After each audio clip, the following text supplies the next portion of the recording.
नमस्कार, आप देख रहे हैं टीएनपी न्यूज। मैं हूं आपके साथ निमिष सिन्हा। हमारे इस खास पेशकश में हमारे इस खास शख्सियत के साथ आप सबका इस कार्यक्रम में स्वागत करती हूं। बस अब से कुछ ही घंटों बाद सुपरटेक ट्विन टावर को ध्वस्त किया जाएगा। हो जाएगा जमींदोज सुपरटेक ट्विन टावर। लेकिन कैसा होगा ध्वस्तीकरण के बाद ये मंजर, ये आपको बताएंगे। लेकिन क्या आपने सोचा है कि इस इमारत के गिरते ही आपके आसपास का माहौल कैसा होगा? ट्विन टावर के गिरते ही आपके आसपास की हवा काफी हद तक दूषित और प्रदूषित होने वाली है। जाहिर है कि वायु प्रदूषण होगा तो इसका असर सीधा आपकी सेहत पर पड़ने वाला है। आज इन्हीं तमाम मुद्दों पर चर्चा करने के लिए हमारे साथ स्टूडियो में मौजूद हैं स्वास्थ्य विभाग के पूर्व joint director doctor Satish Chandra Pandey. Sir, आपका बहुत बहुत स्वागत है हमारे स्टूडियो में। Thank you. तो सतीश जी से सबसे पहले हम जानना चाहेंगे कि स्वास्थ्य के लिहाज से ट्विन टावर का ध्वस्तीकरण आम लोगों के लिए कितना नुकसानदेह हो सकता है?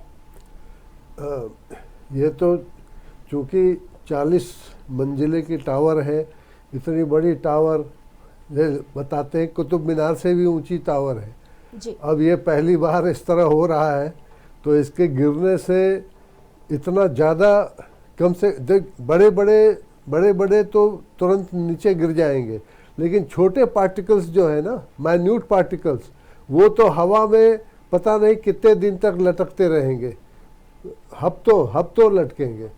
और उस बहुत डिपेंड करता है कि उस समय हवा का रुख किधर है। हवा का रुख की तरफ से बहुत, और अगर बारिश आ गई तब तो बहुत बड़ा माने हम लोगों के लिए राहत है। बारिश आ जाएगी तो बहुत जल्दी सब सेटल हो जाएंगे, अदरवाइज ये हफ्तों घूमते रहेंगे और काफ़ी नुकसान करेंगे।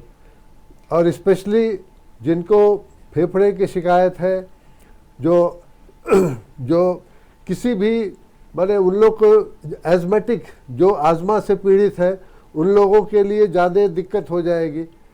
और इवन हाँ, आप और पूछना चाहें? जी डॉक्टर साहब, यहाँ पे बात है कि आपने 2 पॉइंट कहा। एक तो ये जो छोटे छोटे अदृश्य पार्टिकल हैं वो काफी वक्त तक वायुमंडल में घूमते रहेंगे, तो एक वायु प्रदूषण का भी एक बड़ा वजह है ये।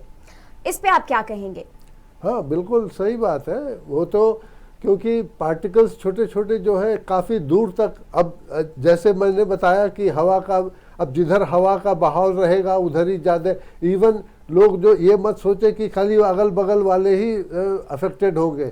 अगर हवा तेज हुई तो काफ़ी दूर तक, ये महीनों माने काफी लंबे समय तक इसे देखा जाएगा। इसका जो प्रभाव है वो लोगों पे देखा जाएगा। बिल्कुल। लेकिन एक मुद्दा आपने ये भी कहा कि जो भी अस्थमा के मरीज हैं या जो भी अन्य बीमारी से पीड़ित हैं, तो उन मरीजों के लिए क्या एहतियात बरतने की जरूरत है, ये हम जानना चाहेंगे। बिल्कुल। सबसे पहले तो अपने दरवाजे खिड़की को टाइट से बंद कीजिए, उसमें अगर कपड़ा लगा के भी, जिससे कि कोई पार्टिकल अंदर ना आ पाए। और दूसरी बात कि साफ सफाई आपको बराबर रखनी पड़ेगी, और झाड़ू न लगाएं। झाड़ू क्योंकि और जो भी है उड़ने लगेगी, उससे ये जिसको कहते हैं कि पोछा लगाना, आप पानी से पोछा लगाइए, या अगर वैक्यूम क्लीनर है तो वैक्यूम क्लीनर से साफ़ कीजिए, तो उसमें दिक्कत नहीं होगी। नहीं तो इवन आप कितना भी कोशिश करेंगे, कुछ न कुछ पार्टिकल्स आ ही जाएंगे अंदर। तो उसको बचाने के लिए आपको, अब जैसे जो आजमा वाले हैं वो पफ लेते हैं, पफ लेंगे तो पफ लेने का फ्रीक्वेंसी बढ़ जाएगी। जो एक बार लेते थे, 2 बार लेते थे, वो बीच बीच में उनको लेना पड़ेगा। तो वो लीजिए, उसमें कोई दिक्कत नहीं है। लेकिन आपको इसका बहुत ख्याल रखना है, बार बार हाथ धोए, साबुन से हाथ धोए। और क्योंकि जितने ये तो इतना इफ़ेक्ट होगा इसका लंग से ले करके पूरे बॉडी में इसका इफेक्ट आता है, नोज़, नाक में, मुंह में, आँख में, हर चीज़ में इसका इफेक्ट आएगा। बिल्कुल, आपने बताया कि बॉडी के किन किन हिस्सों पे कैसे कैसे ये असर कर सकता है, लेकिन एक बड़ा सवाल ये है कि ट्विन टावर के जमींदोज होने पर इसके लॉन्ग टर्म इफेक्ट के बारे में हम जानना चाहेंगे। एक लंबे समय तक ये क्या असर वायुमंडल से लेकर आसपास के वातावरण में इसका लॉन्ग टर्म इफेक्ट क्या होगा? बहुत सही कहा आपने। लॉन्ग टर्म इफेक्ट पूरे डिपेंड करता है, भले अब जो भी क्लाइमेट पर डिपेंड करता है। अगर बारिश हो गई तब तो काफ़ी आराम हो जाएगा, सब जितने हैं सेटल हो जाएंगे। बारिश नहीं हुई, हवा तेज चली तो काफ़ी दूर तक इसका असर आएगा। तो इसलिए अब हम लोग, अब जैसे लोग कहते हैं कि चाइना में तो उन लोग लोकल इवन क्लाइमेट को भी चेंज कर देते हैं, तो अगर उस तरह होता तो हम ये कहते हैं कि बारिश करा दो और ये सब सेटल हो जाए, जिससे हम लोग काफ़ी राहत महसूस करेंगे। लेकिन वो तो सिर्फ कहने की बातें हैं।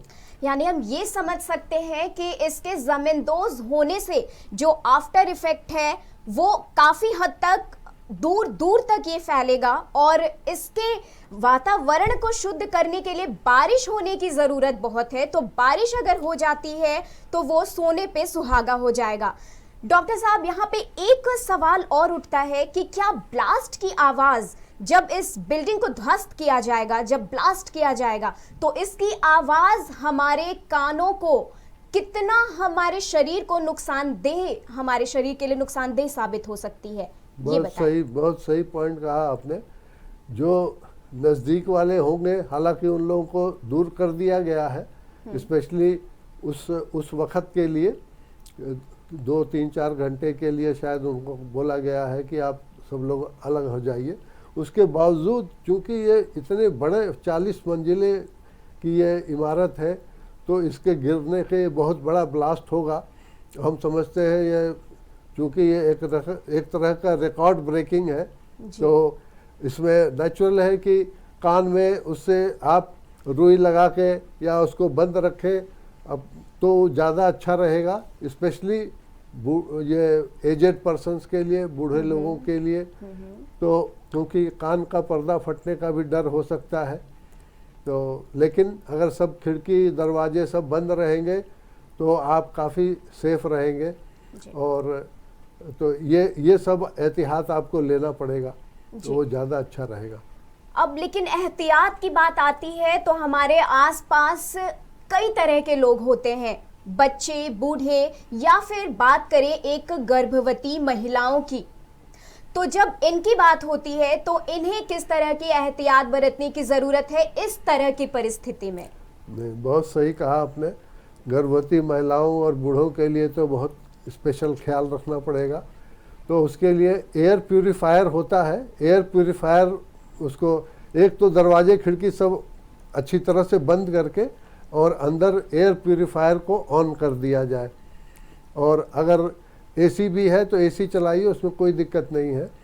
और कान के और सेफ्टी के लिए आपने रुई या कोई भी चीज़ उसको बंद करने की दोनों कान में लगा ले। और स्पेशली गर्भवती महिलाओं का साइकोलॉजिकली असर हो सकता है, तो उसके लिए आप टीवी ऑन कर दीजिए, अपना कुछ देखते रहिए, अपने जो मनपसंद अपने जो भी प्रोग्राम्स हैं देखते रहेंगे तो आपका नज़र और उस पर आवाज़ पे उतना असर नहीं आएगा। तो इस तरह से आप अपना बचाव कर सकते हैं जी। और इस तरह से जमींदोज होती ये इमारत कहीं ना कहीं आवागमन को भी बाधित करेगी। आसपास के हाईवे भी कुछ देर के लिए बंद हो जाएंगे। तो इन तमाम मुद्दों पे अब जाते जाते आप हमारे व्यूवर्स को कुछ सेफ्टी टिप्स जरूर देकर जाएं।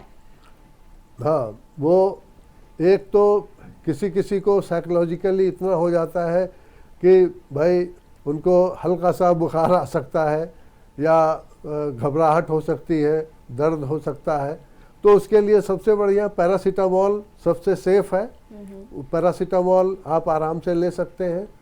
और जिनके आँखों में जिसकी ज़्यादा सेंसिटिव है, आँख से पानी आना, जुकाम आना या ये नाक से पानी आना, ये सब के लिए आप अवॉइड करने के लिए बहुत अगर ज़्यादा तकलीफ हो तो लिवोसिट्रिजिन आप ले सकते हैं। अदरवाइज एंटी एलर्जी कुछ भी आप लीजिए, लेकिन अगर डॉक्टर से एडवाइस लेके लें वो बेटर है। तो मैं यही कहूँगा कि कोई घबराने की बात नहीं है।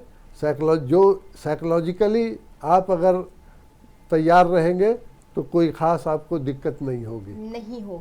बिल्कुल सही कहा आपने। अगर हम एहतियात बरतेंगे तो कोई ज़्यादा दिक्कत नहीं होगी, और एहतियात के रूप में आप मास्क भी इस्तेमाल कर सकते हैं। तो डॉक्टर साहब, आप हमारे स्टूडियो में आए, अपना कीमती वक्त आपने दिया, इसके लिए बहुत बहुत शुक्रिया। नमस्कार। फिलहाल के लिए इस खास पेशकश में बस इतना ही। आप जुड़े रहे टीएनपी न्यूज़ के साथ। धन्यवाद।